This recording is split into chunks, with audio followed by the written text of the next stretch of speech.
Amén. Bien, pues vamos a compartir la palabra. Así es que le pido por favor que me acompañe a Mateo capítulo 16. Vamos a ir a la palabra y vamos a buscar en Mateo capítulo 16. Y vamos a ir al versículo 13 de Mateo capítulo 16. Dice así la escritura. Cuando llegó Jesús a la región de Cesarea de Filipo, preguntó a sus discípulos diciendo, ¿quién dicen los hombres que es el Hijo del Hombre? Y ellos dijeron, es decir, los discípulos, unos dicen que eres Juan el Bautista y otros dicen que eres Elías, pero otros que Jeremías o uno de los profetas. Jesús les dijo, ¿y vosotros, es decir, ustedes los 12, quién decís que soy yo? Respondió Simón Pedro y dijo, tú eres el Cristo, el Hijo del Dios viviente. Y Jesús respondiendo le dijo, bienaventurado eres Simón, hijo de Jonás, porque esto no te lo reveló carne ni sangre, es decir, ningún hombre, sino mi Padre que está en los cielos. Yo también te digo que tú eres Pedro y sobre esta roca edificaré mi iglesia y las puertas del Hades no prevalecerán contra ella. Yo te daré las llaves del reino de los cielos y lo que ates en la tierra será atado en los cielos y lo que desates en la tierra será desatado en los cielos. Entonces Jesús les ordenó a los discípulos que a nadie le dijeran que él era el Cristo.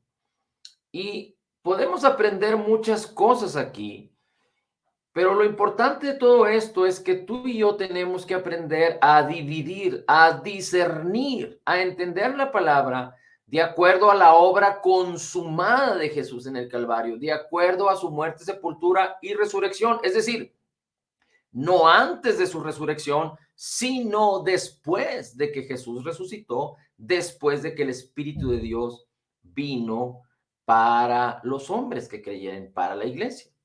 Y esto es muy interesante porque mira, primero dice el Señor Jesucristo, ¿quién dicen las personas que soy yo? Y entonces había toda clase de interpretaciones acerca de Jesús. Unos decían que era Elías, que Jeremías, que alguno de los profetas. Otros decían que era Juan el Bautista. Es decir, la apreciación de los hombres de acuerdo a la lógica o a la experiencia o a la razón o al sentido común era inexacta, era incorrecta.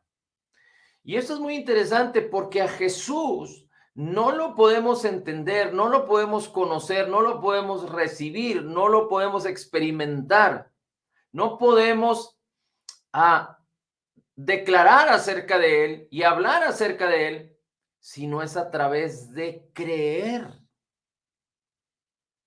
Y creer no tiene que ver con nuestra capacidad humana, sino con la revelación de Dios hacia el hombre. En estos momentos el Señor Jesucristo en su ministerio estaba hablando con sus discípulos, pero en el entendido que sus discípulos no habían nacido de nuevo y sus discípulos no tenían la unción del Espíritu Santo. ¿Cómo debemos beneficiarnos y entender esta escritura si queremos recibir revelación nosotros de ella, sabiendo que somos nacidos de nuevo y sabiendo que tenemos la unción del Espíritu, a diferencia de los discípulos en esos momentos? Así es que después Jesús les dice, ¿y ustedes quién dicen que soy? Y Pedro dijo, tú eres el Cristo. El Cristo es el ungido de Dios. Dice, el Hijo del Dios viviente, Hijo de Dios. Es decir, cuando Pedro dice, tú eres el Hijo de Dios, está haciendo a Jesús Dios. Está haciendo a Jesús o está declarando que Jesús descendió del cielo y se hizo hombre. en su divinidad. No está hablando del Hijo del Hombre, pero del Hijo de Dios, es decir, Dios descendió y se hizo hombre.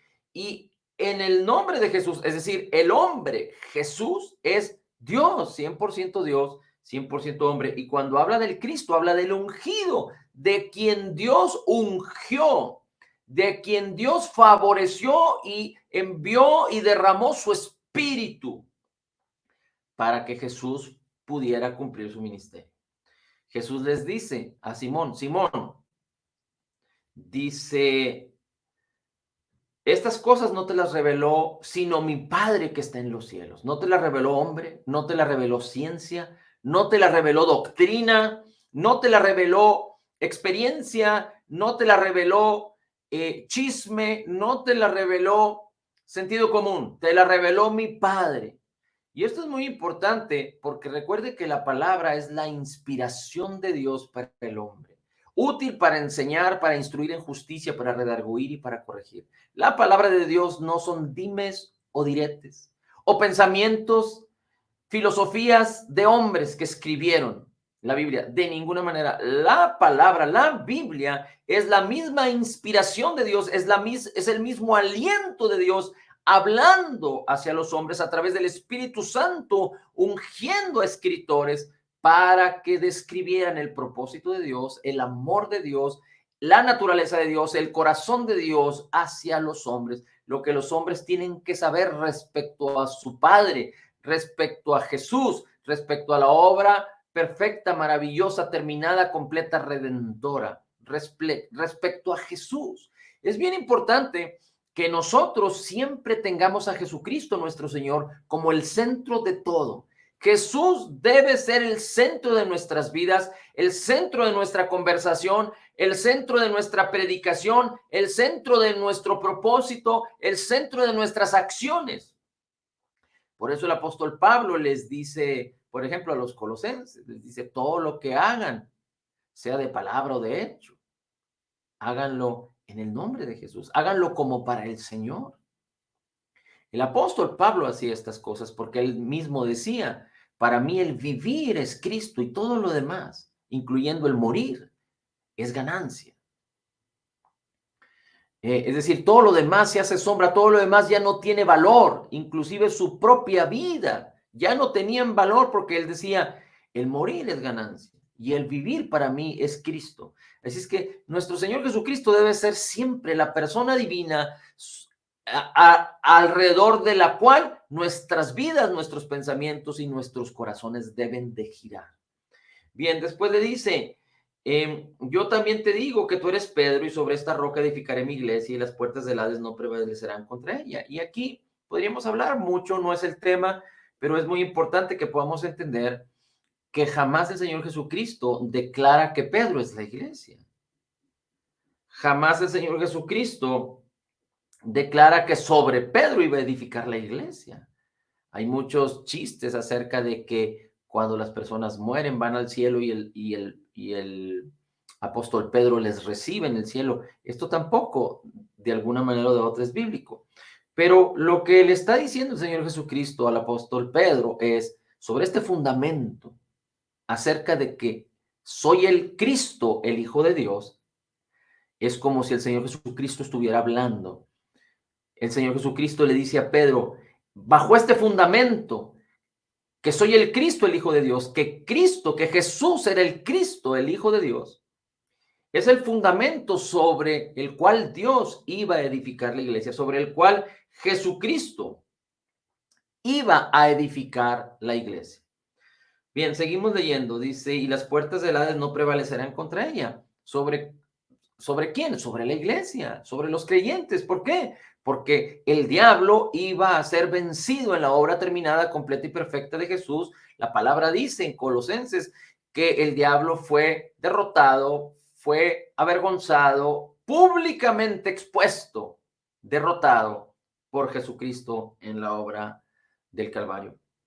Después dice, yo te daré las llaves del reino de los cielos, y lo que ates en la tierra será atado en los cielos, y lo que desates en la tierra será desatado en los cielos. Recuerde que Jesucristo vino y el reino de Dios vino con él. El Señor Jesucristo mismo dijo, usted lo puede encontrar en Juan capítulo 3, al principio en Mateo, donde dijo el Señor Jesús, el reino de los cielos se ha acercado, el reino de los cielos se ha acercado. Estaba hablando acerca de él mismo, que él descendió y el mismo reino de Dios descendió con él. Ahora, cuando el Espíritu de Dios vino sobre nosotros y nos hizo nacer de nuevos, el reino de Dios está en nosotros. El reino de Dios está en nosotros, porque donde está Dios, donde está el Padre, el Hijo y el Espíritu Santo, ahí se establece el reino. Por eso, cuando el salmista dice que cuando alabamos y glorificamos al Señor, Dios se establece o el reino de Dios se establece y Dios gobierna, es porque en el antiguo pacto invocaban al Señor. El Señor Jesucristo no había venido, así es que Dios estaba con el pueblo y había personas ungidas de parte de Dios, de acuerdo a la historia, de acuerdo a la Biblia, pero cuando el pueblo adoraba, en el caso de los salmistas, en el caso, por ejemplo, en el caso de Moisés, pero en el caso de David, la manifestación del poder de Dios, la manifestación de la presencia de Dios se hacía presente, era evidente en la vida del salmista David, y entonces el reino de Dios se establecía porque Dios manifestaba su presencia y con su presencia el reino. La presencia de Dios mora de continuo en nosotros por su espíritu, que es uno con nuestro espíritu creado en la justicia y santidad de la verdad, con nuestro nuevo espíritu. Así es que el reino de Dios está en nosotros. Tú y yo estamos en el reino. Aunque estamos en este mundo, no somos del mundo. Y las bendiciones y el poder del reino se encuentra en nosotros, listo y dispuesto para manifestarse a través de tu vida y de mi vida. ¿Cómo? Por la fe. ¿Cómo? Por la unción del Espíritu de Dios que mora, que está sobre nosotros. Bien, y dice, yo te daré las llaves del reino, y lo que atares en la tierra será atado en los cielos, y lo que desates en la tierra será desatado en los cielos. Y este es el poder, esta es la bendición de la autoridad que tenemos en Cristo Jesús. Por eso el Señor Jesucristo les dice, todo lo que dijeres, sin dudar, y lo creyeres, te será hecho, cuando el Señor Jesucristo les habla acerca de hablarle al monte.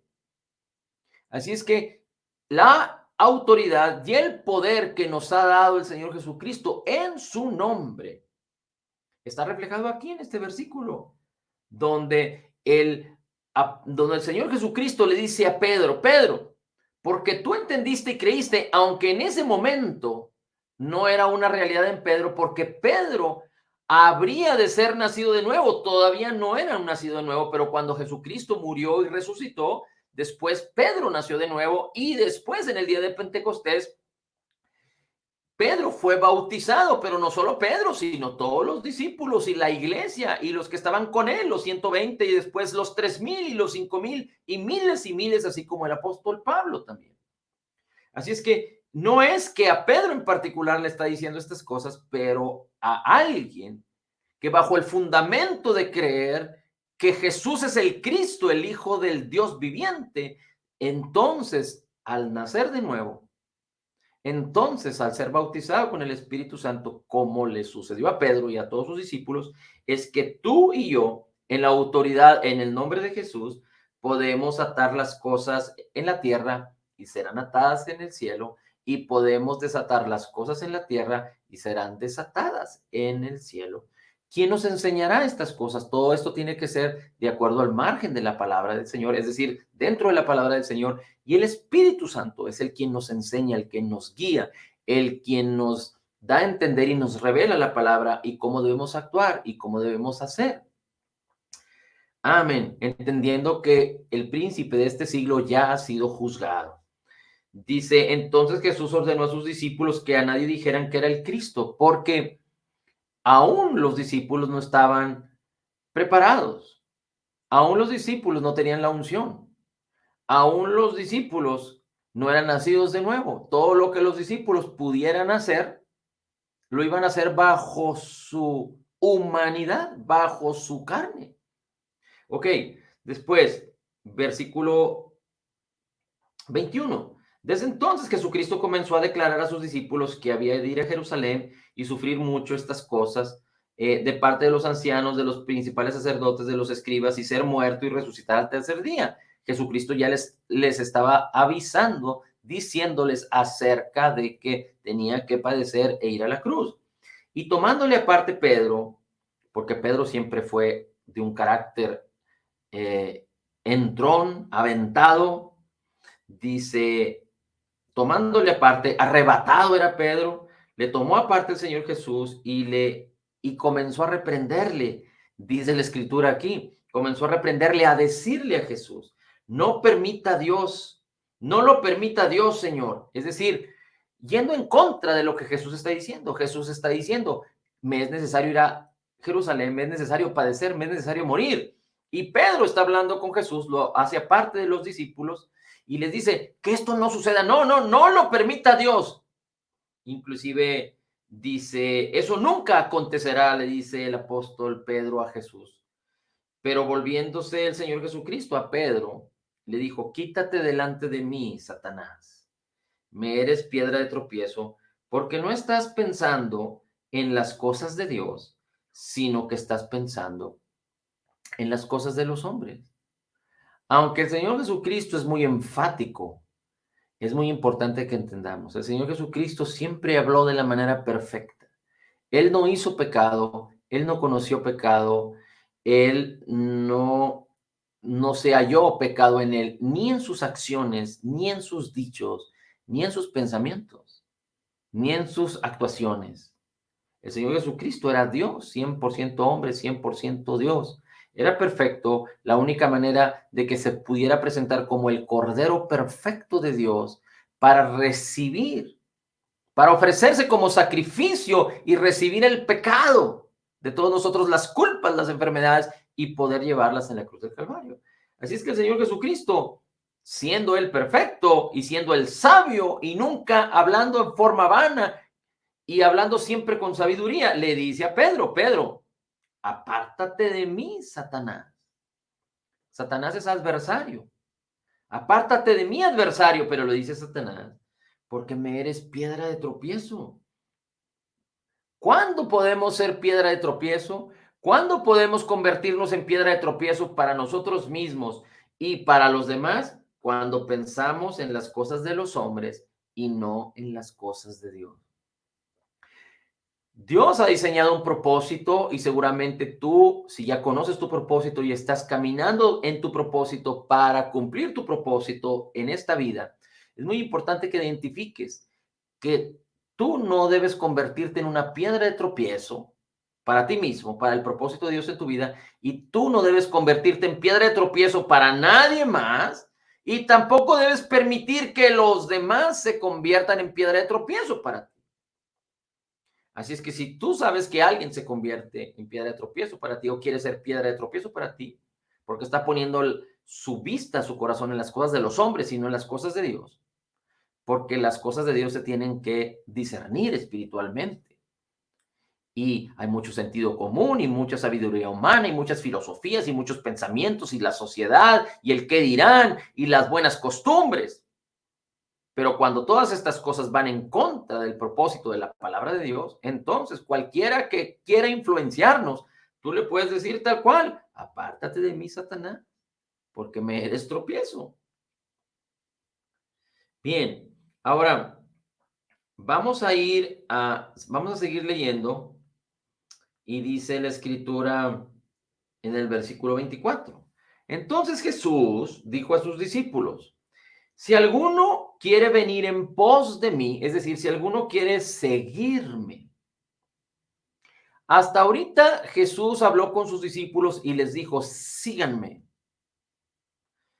Pero aquí, después de que los discípulos le siguen, acuérdense que había 12, de entre ellos estaba Judas Iscariote, que fue el que le traicionó, el que le entregó. Pero también había otros discípulos que estaban cerca o alrededor de Jesús. Así es que Jesús les dice a sus discípulos, si alguien quiere venir en pos de mí, niéguese a sí mismo, tome su cruz y sígame. Porque el que quiera salvar su vida, la perderá, pero el que pierda su vida por causa de mí, la hallará. Pues qué provecho obtendrá un hombre si gana el mundo entero, pero pierde su alma. ¿O qué dará un hombre a cambio de su alma?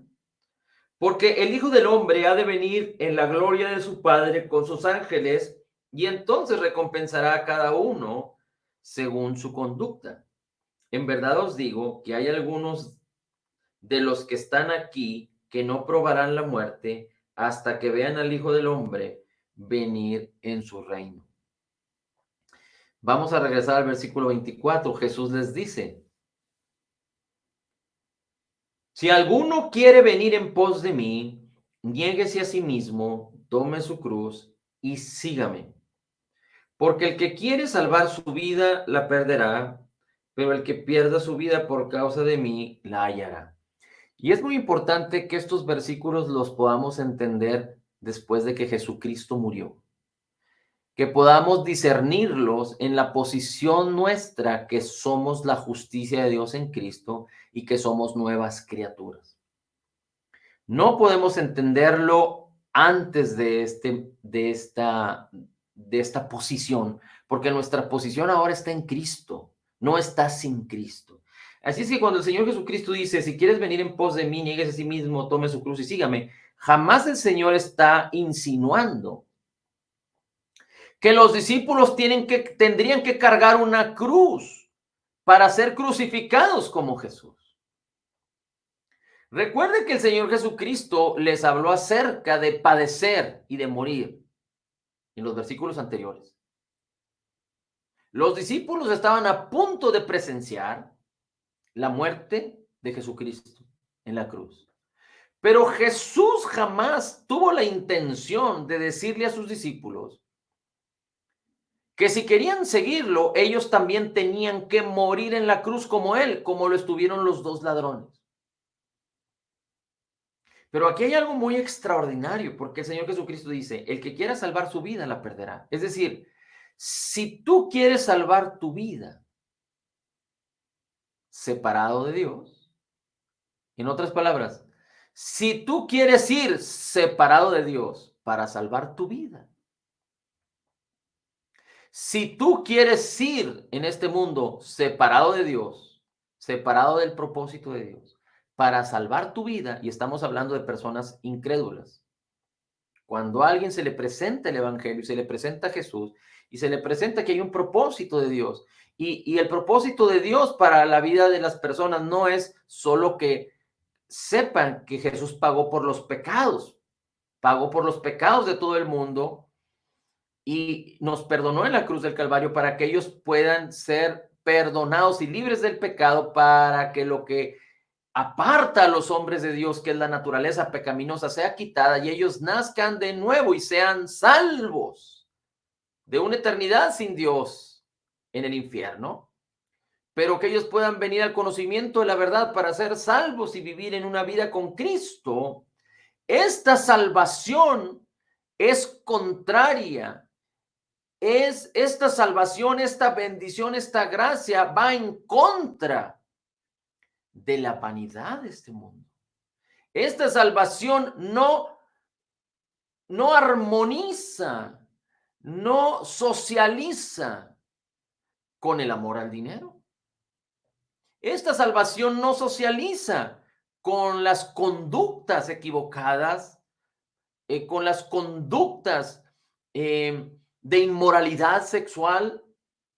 Esta salvación no armoniza, es contraria a los deseos de la carne, y no estamos hablando solo de las cosas altamente pecaminosas para una humanidad que se está perdiendo, aunque entre más pasa el tiempo, la humanidad está aceptando más conductas inmorales como si fueran conductas normales. Este es el engaño. Esto es lo que sucede cuando hay tinieblas, que la sociedad empieza a adaptar y empieza a aceptar conductas inmorales, perversidades, malas costumbres o mala educación, costumbres perversas, malas, llenas de malicia y de maldad, valga la redundancia. Pero esta es la razón por la cual la sociedad y esta humanidad acepta y está aceptando estas cosas y estará aceptando cosas peores, como el quitarle la vida a los pequeños en el vientre de su madre, por causa de las tinieblas, por causa de un mundo caído, por causa de una humanidad caída. Por eso surgen todas estas cosas. Pero no estamos hablando solo de las cosas extremas, pero de los deseos de la carne, que son contrarios al evangelio, son contrarios a los deseos del espíritu, son contrarios a los deseos de Dios, como lo dice Romanos 8.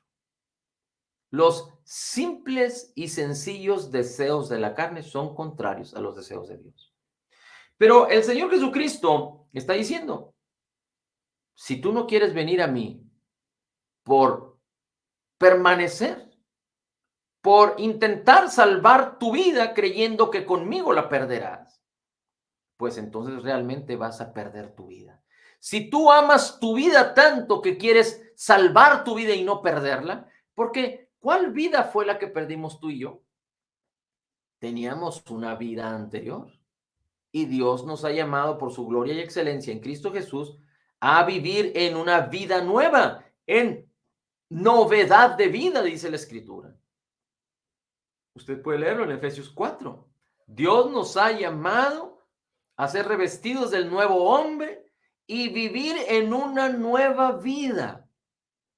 Pero el Señor Jesucristo dice, si tú quieres salvar la vida que tienes, y en este caso tenemos que entenderla como nuestra vida anterior, nuestro viejo hombre, nuestras malas conductas, la vida que teníamos cuando estábamos separados de Dios. Así es que si el hombre quiere salvar su vida separada de Dios, entonces ciertamente morirá. Pero aquel que pierda su vida para morir e identificarse con la muerte, sepultura y resurrección, pero por la fe, no en las acciones. Por eso el Señor Jesús no se está refiriendo a que los apóstoles tomen una cruz y vayan y mueran juntamente con Cristo, porque esta es una obra exclusiva del Señor Jesús. La obra redentora terminada y completa, la obra consumada, era de uno solo. El único que podía ofrecerse como cordero inmolado, perfecto, sin pecado, era Jesús.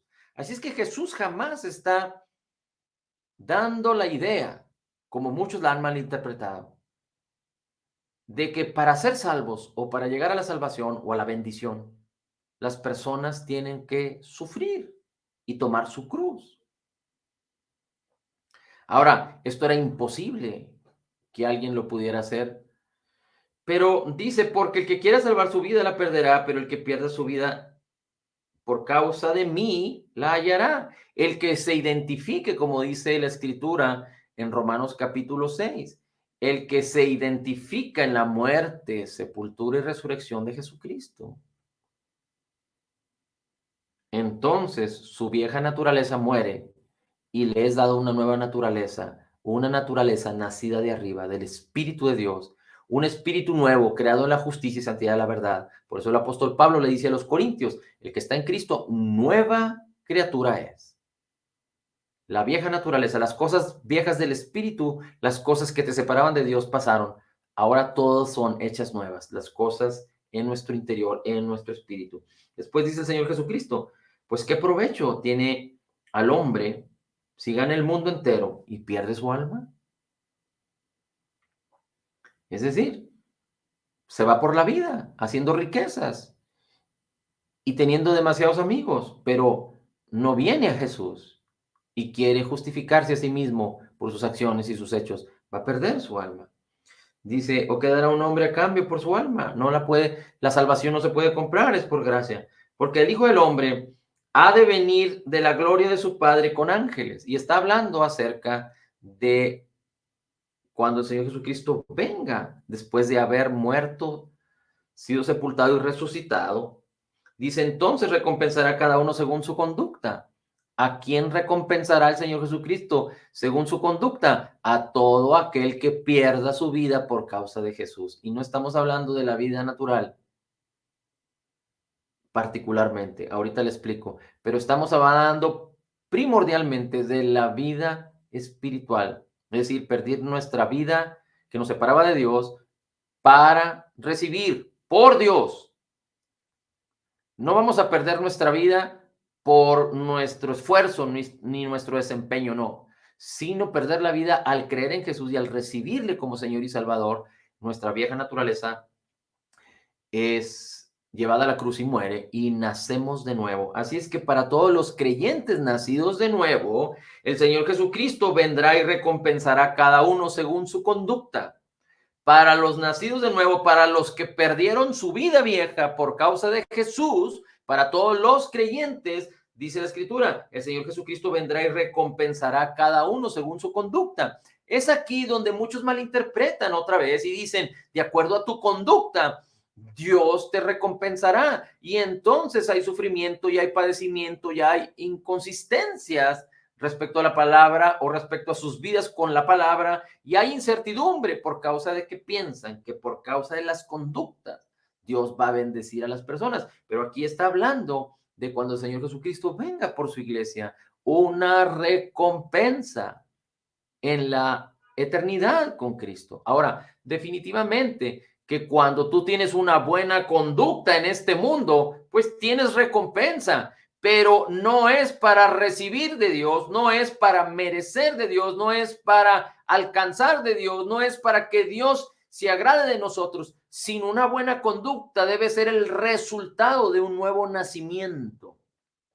Una buena conducta es el resultado de un creyente nacido de nuevo que pone sus ojos en la palabra, que pone su vida en Cristo y que permite que Cristo, el Espíritu de Cristo, le guíe y sirve al Señor. Por eso el Señor Jesucristo hablaba estas cosas. Ahora, dice,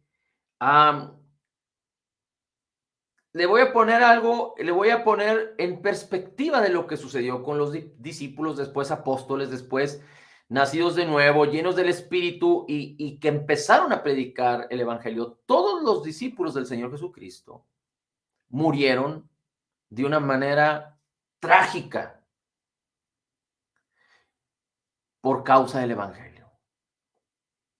El mismo Señor Jesús dice del apóstol Pedro que iba a ser ceñido y él no iba a poder tener el control, hablando acerca de qué muerte iba a tener. Es decir, tal parece que el apóstol Pedro murió también crucificado, pero no antes de Jesús, no a la par de Jesús, sino después de que nació de nuevo, después de que fue bautizado, predicó al Señor Jesucristo y por causa del Evangelio, el apóstol Pedro fue muerto.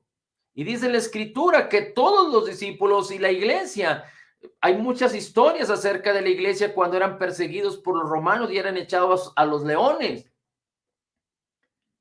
Hay películas y hay historias acerca de que todos temían ser echados a los leones, pero hay otras historias acerca de lo que los mismos creyentes y cristianos, cuando eran atrapados por causa de la predicación del evangelio, con gusto entregaban sus vidas. Y la misma Biblia dice que los creyentes entregaban sus vidas y eran muertos porque buscaban una gloria más excelente por causa del evangelio. Es decir, no eran muertos por causa de las enfermedades, no eran muertos por causa de que robaban y los mataban, no eran muertos por causa de que se drogaban o se alcoholizaban, eran muertos por causa del evangelio.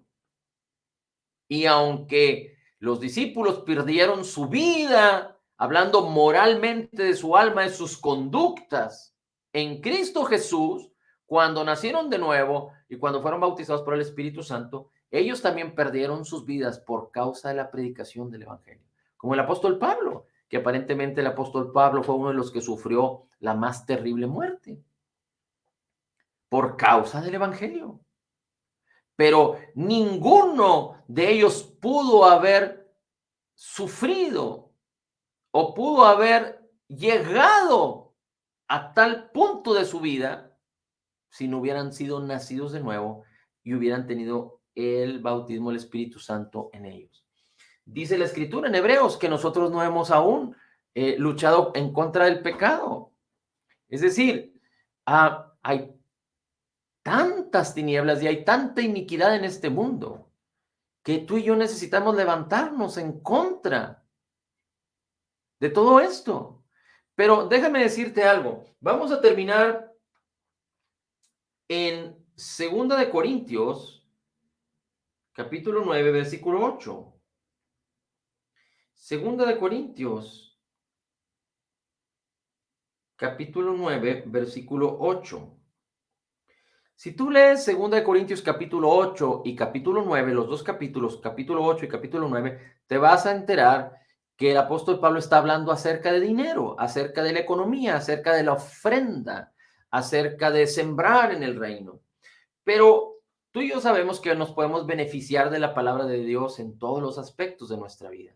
Por ejemplo, el apóstol Juan describe en la tercera carta de Juan, capítulo, es un solo capítulo, el versículo 2, y dice así: amado, yo deseo, es mi oración, es mi ruego, que seas prosperado en todas las cosas y que tengas salud, así como prospera tu alma.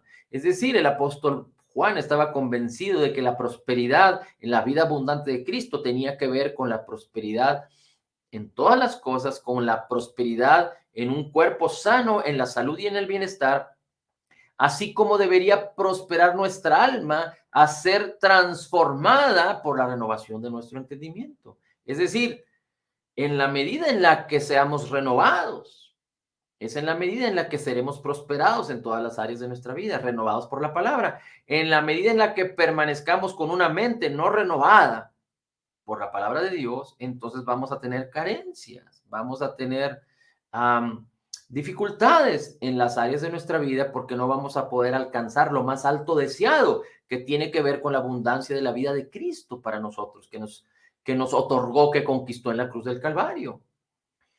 Así es que dice aquí 2 Corintios, capítulo 9, versículo 8, y Dios puede hacer que toda gracia abunde. Dios tiene un poder, el poder de su espíritu, el dunamis de Dios, la energía de Dios que se encuentra en tu interior. Así es que dice, Dios puede hacer, ¿cómo? No desde el cielo hacia la tierra, no, desde tu interior hacia tu exterior.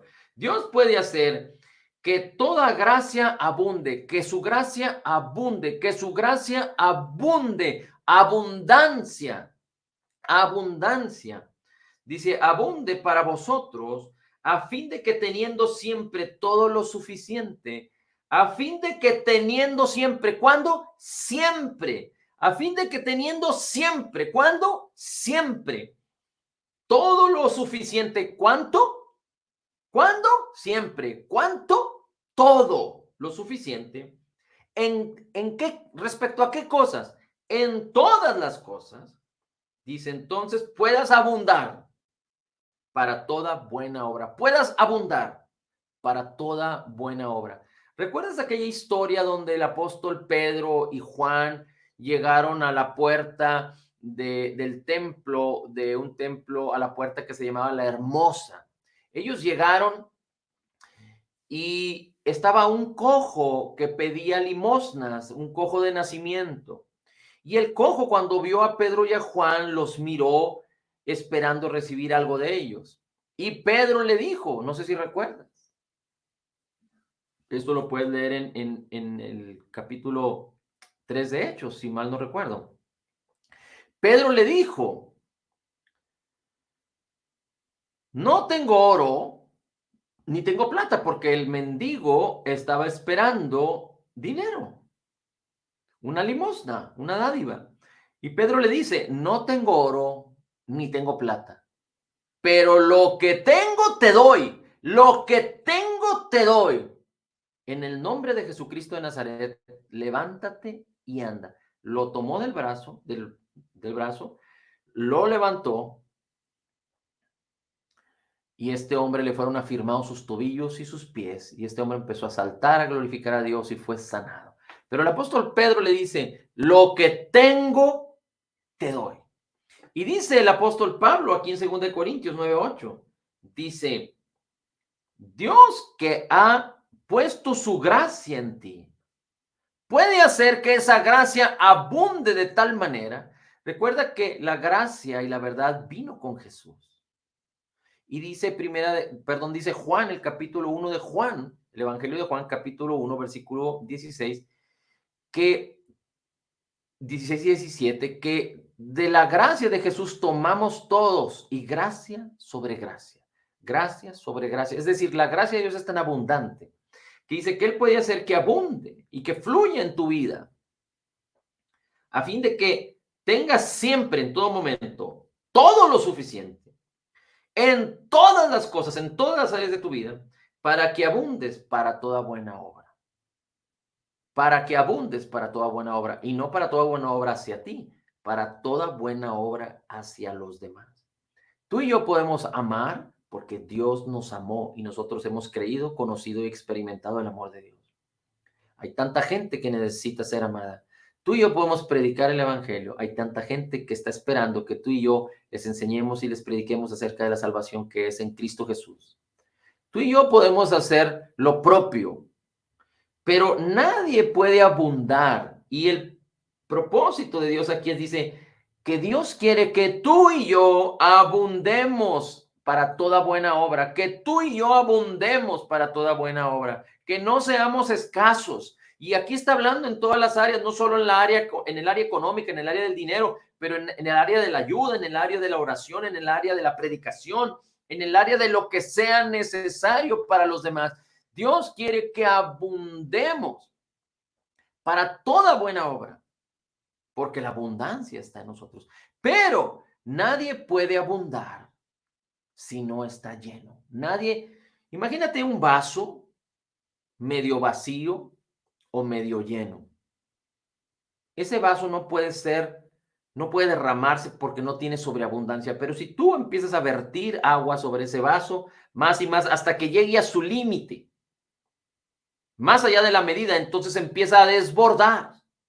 Como los ríos cuando vienen fuertes lluvias que se desbordan, se salen de su cauzal. Bueno, eso es lo que Dios está llamando acerca de nosotros. Dice, Dios es poderoso para que abunde toda gracia en ti, para que siempre en todas las cosas tengas lo suficiente, lleno, y una vez que estés lleno, se desborde de ti para toda buena obra. Se desborde de ti para toda buena obra. Y estamos hablando en todas las áreas de la vida.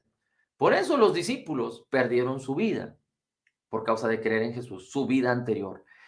Estar anclados a nuestro viejo hombre es tener un vaso medio vacío o medio lleno. Pero perder el viejo hombre, perder la vida anterior y enfocarnos en la nueva vida que tenemos en Cristo, en la novedad de vida, es permitir que el vaso ya no esté medio lleno, sino que esté lleno por el poder de Dios, por la palabra del Señor, para que ese vaso pueda desbordarse, porque la abundante gracia del Señor no tiene límites. Y entonces, que verdaderamente tú y yo, por ser nacidos de nuevo, por amar al Señor y la convicción del nuevo nacimiento y la convicción de la palabra y del Espíritu Santo en nosotros, podamos entregar nuestras vidas en sacrificio vivo y permanecer así hasta que el Señor Jesucristo venga por nosotros en el nombre de Jesús. Padre, te damos gracias por este tiempo y este momento y te pido en el nombre de Jesús que traigas esta sabiduría a nuestros corazones para que podamos impedir ser obstáculo a tu propósito en nuestras vidas y ser obstáculo a otras personas, pero también resistir cualquier obstáculo que se presente ante nosotros para cumplir tu propósito. Pero queremos, Señor, siendo creyentes nacidos de nuevo, permanecer en ti hasta que tú vengas por nosotros para que tu propósito sea cumplido, sabiendo que necesitamos estar llenos de ti en nuestra alma y en nuestra mente, porque estamos llenos en nuestro espíritu, pero a través de la renovación de nuestra mente, llenos de tu palabra más y más y más, para que nuestras vidas desborden de nuestra alma, de nuestra mente, nuestros sentimientos, nuestros pensamientos, nuestras decisiones, nuestro comportamiento, nuestras actitudes, nuestras conductas y aún nuestros cuerpos para estar listos, para hacer una bendición y estar listos para toda buena obra en el nombre de Jesús. Gracias, Señor. En Cristo Jesús declaramos que somos total y completamente perdonados y sanados, perfectamente justificados, altamente favorecidos, profundamente amados grandemente bendecidos, más que vencedores en Cristo Jesús. Como Jesús es, así somos nosotros en este mundo. Somos la justicia de Dios en Cristo Jesús. Gracias, Señor. Como Jesús es, así somos nosotros en este mundo. Bendito sea tu nombre. Recibiendo la abundancia de tu gracia y el regalo gratuito de tu justicia, declaramos todo lo puedo en Cristo que me fortalece. Amén, amén y amén. Amén, amén. Bendiciones. Gloria a Dios. Dios. Gracias.